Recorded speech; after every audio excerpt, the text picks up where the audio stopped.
Hello বন্ধুরা, কেমন আছেন সবাই? সুচিস ক্যানভাসের নতুন একটা ব্লগে আপনাদের স্বাগত জানাই। সিজন চেঞ্জ হচ্ছে তো এখন একটু ঠান্ডা লেগেছে। এই সিজন চেঞ্জের সময় আমার প্রত্যেকবার ঠান্ডা লাগে, আর ঠান্ডা লাগলে একটুও ভাল লাগে না। তো আজকে ভাবছি সিজন চেঞ্জের একটা খুব দারুণ একটা টেস্টি খাবার, হ্যাঁ, যেটা সিজন চেঞ্জে এই সর্দি কাশি এক নিমেষে গায়েব করে দেয়। তো পূর্ববঙ্গের ঢাকা বিক্রমপুরের একটা বিখ্যাত রেসিপি কালো জিরে ভর্তা।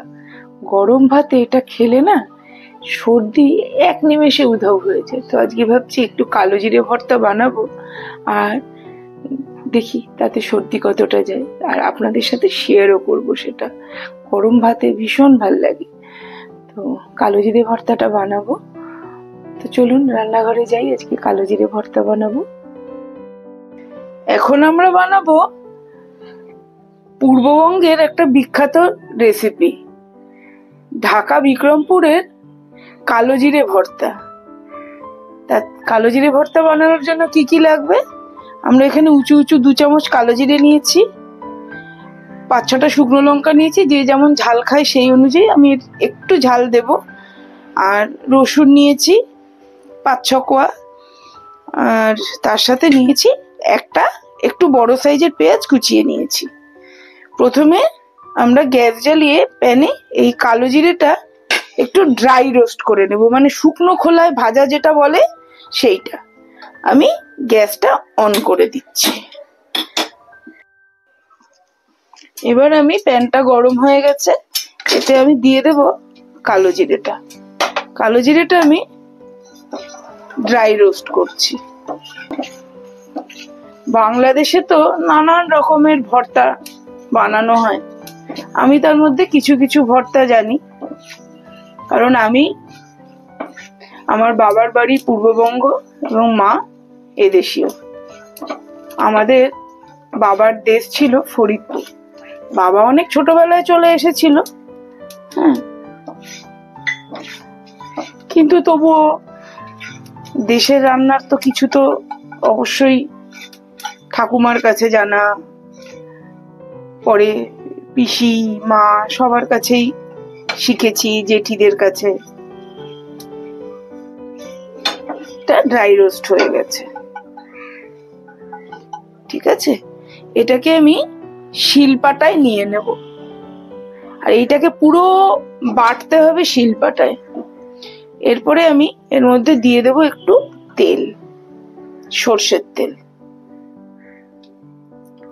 সর্ষের তেল দিয়ে প্রথমে সর্ষের তেলটা গরম হলে আমি দিয়ে দেব শুকনো লঙ্কাগুলো।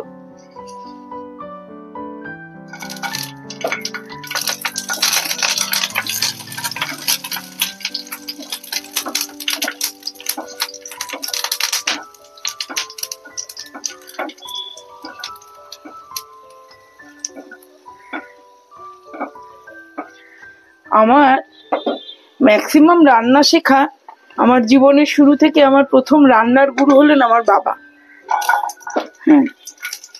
বাপির কাছে আমি অনেক রান্না শিখেছি। বাপি ভীষণ ভালো রান্না করতে পারত, মানে সে ভেজ হোক নন ভেজ হোক, মিষ্টি হোক, হ্যাঁ, পিঠে হোক, নাড়ু থেকে মুরগি থেকে শুরু করে হেন জিনিস নেই বাপি পারতো না। আমি এর মধ্যে রসুন গুলো কথা বলতে বলতে দিয়ে দিয়েছি, তারপরে পেঁয়াজটাও দিয়ে দেব।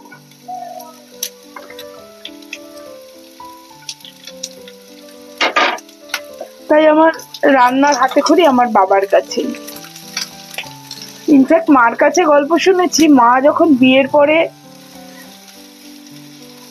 আমাদের বাড়িতে আসে, তখন মাও সেরকম রান্না জানতো না। মারও রান্না বেশিটাই শেখা বাবার হাত ধরে।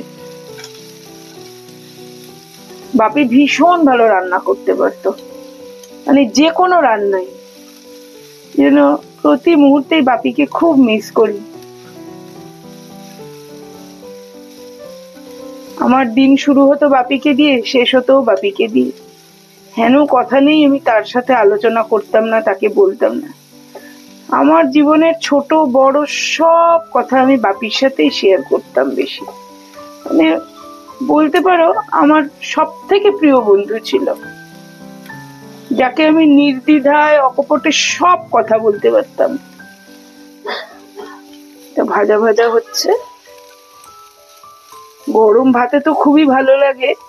আর সব থেকে উপকার হচ্ছে সর্দি, মানে যাদের সর্দি ঠান্ডা লেগেছে না, তাদের জন্য এটা ভীষণ উপকার। মানে একদম নিমেষে সর্দি উধাও হয়ে যাবে। সিজন চেঞ্জের সময় এটা খুব ভালো কাজ করে, একদম ওষুধের মতন কাজ করে এটা। আমার এটা ভাজা হয়ে গেছে, এইবারে এটা আমি শিলপাটায় শিফট করে দেব।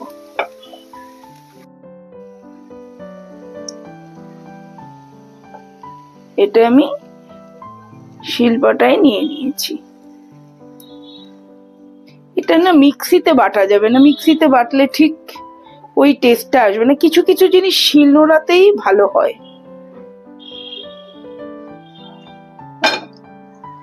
এর মধ্যে আমি একটু দিয়ে দেব নুন,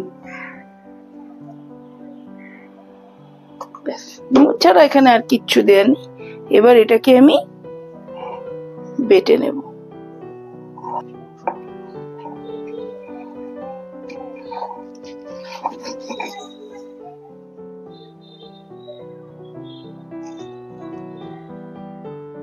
আমার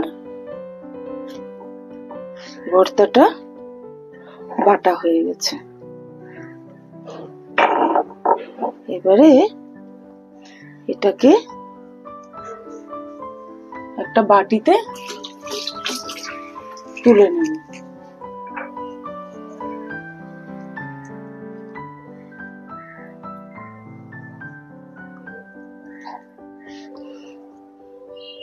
এই ঢাকা বিক্রমপুরের আর একটাও ভর্তা আছে, খুব ফেমাস ভর্তা, সেটা হচ্ছে মরিচ ভর্তা। খুব ঝাল হয়, কিন্তু ওটাও মানে সর্দির মুখে খুব ভালো লাগে খেতে।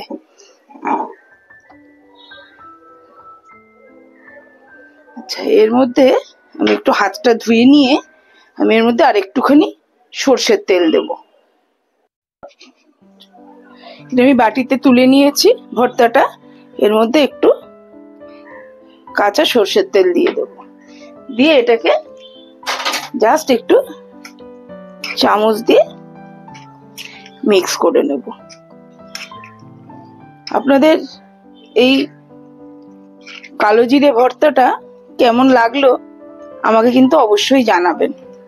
আর আমার এই ভিডিওটি যদি ভালো লেগে থাকে তাহলে লাইক, শেয়ার, কমেন্ট আর সাবস্ক্রাইব করার অনুরোধ রইল।